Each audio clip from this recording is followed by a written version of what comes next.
Okay, so good evening, everybody. Welcome to the first public Zoom call we are having for the year. It's been an amazing year since the year started.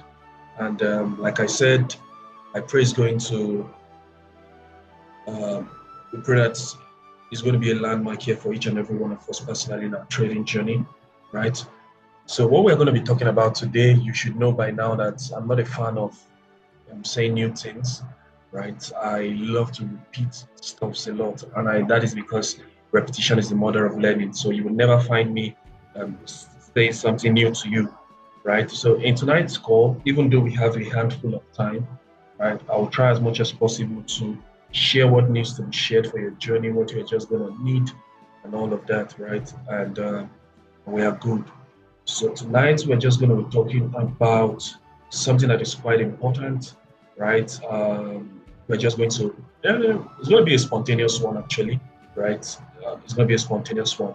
And as you listen, you'll be able to find your missing piece. You'll be able to find answers to the questions, long-standing answers to the questions in your heart, right? And you find corrections actually. Is Isaac on this call? I want to be sure he was able to get a space as well. Okay, Isaac is here. Okay, Kingolu is he here? Let me check.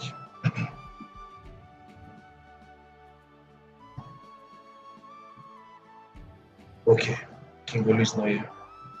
Okay, so we're going to be talking about something that I've been sharing with the inner circle for a while this year, right? And it's going to be talking about how we build bias with key levels, build bias with liquidity, and also finding confirmation entries, right?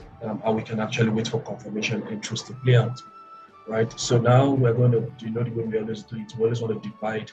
So what I'm going to do is I'm going to be dividing this particular plain sheet or this plain chart into four, right? Daily, I'm going to be calling this the 4 hours. I'm also going to be calling this the 1 hour time frame. So these are all the time frames we want to interplay with, right?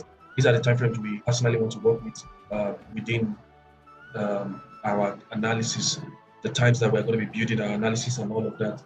So now let's say, for example, we want to be able to, when it comes to the ability to build bias, right? When it comes to bias building, there are two ways we can actually build bias, right? Number one, we can build bias using the key levels. Number two, we can also build bias when it comes to the ability to build bias, right? And the subject of using key levels to build bias. The only difference between these two, right? They have one thing in common, and the thing that they have in common is called the candle closure. But the only difference between these two, say for example, the weekly time frame, we have a V-shaped key level, price taps into the V-shaped key level, rejects beautifully well, and needs to be satisfied on the weekly time frame is number one, the candle rejection from the key level, and number two, we want to see the candle closure.